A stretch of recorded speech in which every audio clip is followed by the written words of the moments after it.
ठाणे में राष्ट्रवादी कांग्रेस अजित पवार गुट के प्रवक्ता आनंद परांजपे ने आज प्रेस कॉन्फ्रेंस में कई नेताओं पर तीखे हमले किए। उन्होंने कहा कि अगर बालासाहेब ठाकरे का हिंदुत्व और स्वाभिमान जीवित है तो शिवसेना ठाकरे गुट को कांग्रेस और शरद पवार गुट जैसी दो गुटबाजी तुरंत छोड़ देनी चाहिए। परांजपे ने संजय राउत को सलाह दी कि वे दूसरों को ज्ञान देने से पहले आत्मचिंतन करें। वहीं रोहित पवार पर निशाना साधते हुए कहा कि वे नेता बनने की जल्दबाजी में है और जितेंद्र आव्हाड को उन्होंने नौटंकी कलाकार कहा। साथ ही में लाड़की बहन योजना जारी रहेगी ऐसी प्रतिक्रिया दी। आइए सुनते क्या कहा परांजपे ने। भांडुप के भोंगे ने फिर सुबह 10 बजे अपनी आवाज़ दी।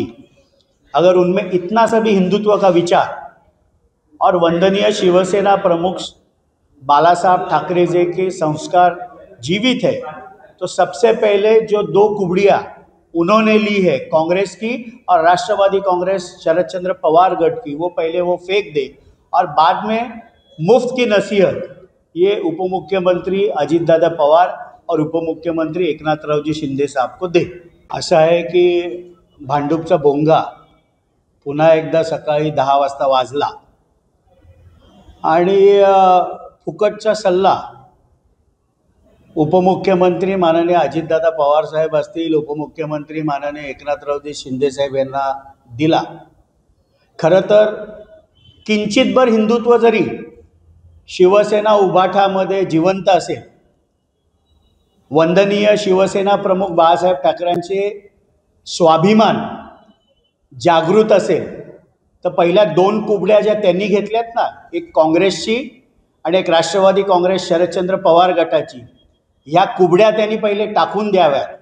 ज्या परमपूज्य बाळासाहेब ठाकरेंनी सांगितलं होतं की ज्या दिवशी माझी शिवसेना काँग्रेस होईल त्या दिवशी माझं दुकान बंद करेन, त्यामुळे भांडूपच्या भोंग्यांनी कधीतरी शिवसेना प्रमुखांचे विचार, शिवसेना प्रमुखांनी दिलेला हिंदुत्वाचा विचार, शिवसेना प्रमुखांनी दिलेला मराठी माणसाचा स्वाभिमान याचं आत्मचिंतन करावं आणि नंतर फुकटचे सल्ले दुसऱ्यांना द्यावे। असं आहे ना की त्यांनी 2 कुबड्या घेतल्या आहेत, शिवसेना उभाठाने सध्या 2 कुबड्या घेतल्या आहेत, एक काँग्रेसची आणि एक राष्ट्रवादी काँग्रेस शरदचंद्र पवार गटाची। त्या कुबड्या पहिले त्यांनी टाकाव्या, मग दुसऱ्यांना सल्ले द्यावेत। रोहित पवार देखील याच्यावरती बोलत आहेत की भाजपचं लोटस जे आता मिशन आहे दोन ते राबवत आहेत आणि काम झालं तर वापरून फेकण्याचं भाजप काम करतात। येत्या काळामध्ये शिवसेना एकनाथ शिंदे यांना उद्धव ठाकरेकडे तर अजित पवार यांना शरद पवारकडे यायला लागेल। असं आहे की मी कायम बोलत आलोय की रोहित पवार हा a man in too much of Hari, म्हणजे ज्याला नेता बनायची खूप घाई लागले असं ते व्यक्तिमत्व आहे। आपल्या पक्षातली होत चाललेली पडझड, आपल्या पक्षातून चाललेली लोक याच्यावर त्यांनी लक्ष दिलं तर ते अधिक त्यांच्या पक्षासाठी हिताचं राहील। वसंतदादा शुगर इन्स्टिट्यूटवरती जी चौकशीची कारवाई सुरू आहे, कुठेतरी शरद पवार याला कोंडीत आणण्याचं काम सुरू असल्याचं सगळीकडे आता विरोधक जे असते। असं आहे की माननीय मुख्यमंत्री महोदयांनी शासनाकडनं जे अनुदान जातं याचा उपयोग योग्य पद्धतीने वसंतदादा शुगर इन्स्टिट्यूटमध्ये होतो की नाही याची चौकशी लावलेली आहे। काहीतरी तक्रारी आल्या असतील म्हणूनच माननीय मुख्यमंत्र्यांनी चौकशी लावली असेल। ज्याला कर नाही त्याला डर कशाला? जर कुठल्याच प्रकारचं तिथे काही झालं नसेल तर घाबरायचं कारण नाही, चौकशीला त्यांनी सामोरं जावं। काल ज्या पद्धतीने शिवसेनेचा बैठक झाली आणि कुठेतरी राहुल गांधी सारखं पुन्हा वोट चोरीचा मुद्दा समोर आणला, यावेळेला उद्धव ठाकरे यांनी स्पष्ट मत मांडले की निवडणूक आयोग घालणार असेल तर त्यांच्यावरती कारवाई झाली पाहिजे, त्यांना शिक्षा झाली पाहिजे। असं आहे की काल केंद्रीय निवडणूक आयोगाने स्पेशल इन्व्हेस्टिगेशन रिव्हिजन हे 12 राज्यांमध्ये लागू केली। काल शिवसेना उभाठाचे युवा नेते आदित्य ठाकरे यांनी वरळीमध्ये 19,000 मतं ही बोगस असल्याचं एक प्रेझेंटेशन दिलं। मग ज्यावेळेला अरविंद सावंत दक्षिण मुंबईतनं लोकसभेची निवडणूक लढले त्यावेळेला त्यांना आठवलं नाही का की 19,000 मतं दुबार होती किंवा बोगस होती। त्यामुळे लोकसभेला मिळालेल्या विजयानंतर त्या मतदार याद्या योग्य होत्या आणि विधानसभेच्या दारुण पराभवानंतर त्या मतदार याद्यांमध्ये खूप काही घोळ आहे अशा प्रकारचं नॅरेटिव्ह सातत्याने विरोधी पक्षांकडनं सेट केलं जात आहे. लोकांमध्ये संभ्रम निर्माण करण्याची एक प्रयत्न हा विरोधी पक्षांकडनंच होत आहे.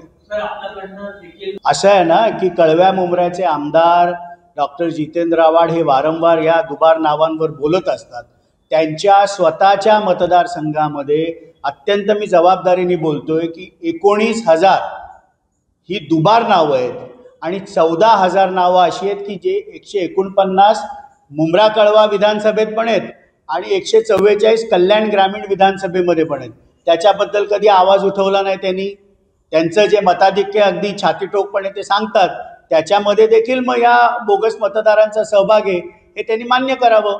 रोहित पवार यांनी सांगितलेलं आहे की अजित पवारांचे काही नेते आणि संग्राम जगताप हे भाजपच्या वाटेवर आहेत. येत्या काळामध्ये संग्राम जगताप जे आहेत ते भाजपमधून निवडणूक लढणार आहेत आणि त्याचबरोबर पाहायला गेलं तर कुठेतरी कोंडी करण्याचा प्रयत्न असा आहे की रोहित जगताप ज्योतिषी आहेत का मला माहीत नाही. आता विधानसभेची निवडणूक ही 2029ला होणार आहे आणि संग्राम जगताप हे विधानसभेचे सदस्य आहेत. ते राष्ट्रवादी काँग्रेस पक्षामध्ये आहेत. माननीय अजितदादा पवार साहेबांचं नेतृत्व मानणारे ते आहेत. त्यामुळे कुठल्याही प्रकारची काळजी रोहित पवारांनी करू नये. त्यांना अजितला बदलला आहे असं देखील स्पष्ट असं आहे की जी काही समज ही माननीय अजितदादा पवार साहेबांना द्यायची होती, प्रांताध्यक्ष खासदार सुनील तटकरे साहेबांना द्यायची होती, त्यांच्या भूमिकेशी पक्ष सहमत नाही हे पक्षाने स्पष्ट केलं होतं आणि त्यांना योग्य ती समज ही पक्षाने दिलेली. असं आहे की महायुती सरकारने निवडणुकांपूर्वी मुख्यमंत्री लाडकी बहीण योजना आणली. ती तत्कालीन महिला व बालविकास मंत्री कुमारी आदितीताई तटकरे यांनी यशस्वीरित्या कार्यान्वित केली. 2,48,00,000 माता भगिनींना त्याचा लाभ मिळाला आणि म्हणून ती योजना निरंतर अविरत चालू राहील.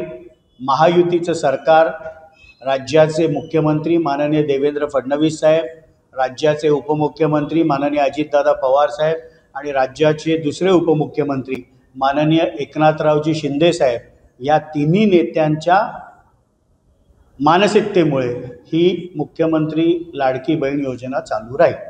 दादा BCI आहे तुम्ही कसं पाहता आणि अजितदादांना अप्रत्यक्षपणे टार्गेट केलं जातं असं अजिबात नाही. माननीय मुख्यमंत्र्यांनी VCIची चौकशी लागली आहे. मुख्यमंत्र्यांचा तो अधिकार आहे आणि त्यामुळे याच्यामध्ये काही गैर नाही. दुसरं, काल नौटंकीकार डॉक्टर जितेंद्र आव्हाड यांनी वक्तव्य केलं की आमच्या पक्षाचे 12 वाजलेत. त्यांच्या शहरामध्ये त्यांच्या पक्षाचे 12 वाजले ते त्यांनी पहिले बघावं. त्यांचा जिल्हाध्यक्ष सुहास देसाई त्यांना सोडून जातो. त्यांचा युवक अध्यक्ष विक्रम खामकर त्यांना सोडून जातो.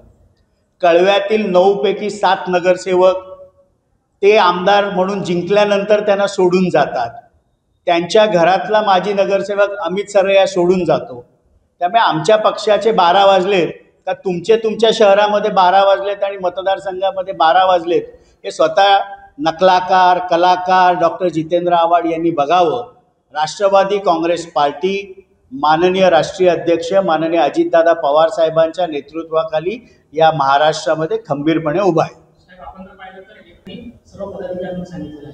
असं आहे की लोकशाहीमध्ये प्रत्येक पक्षाला आपल्या पद्धतीने आंदोलन करण्याचा अधिकार आहे.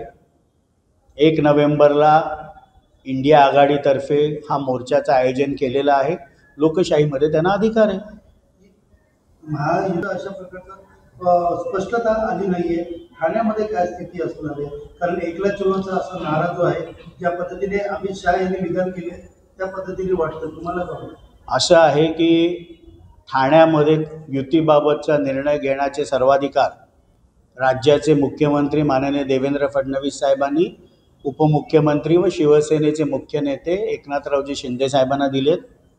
महायुती म्हणूनच जिथे शक्य होईल तिथे लढावं ही मानसिकता महायुतीची आहे. जिथे शक्यच होणार नाही तिथे स्वतंत्रपणे देखील लढती होऊ शकतील, पण एकमेकांवर टीका करायची नाही या मूलमंत्रांनी त्या निवडणुका लढल्या जातील.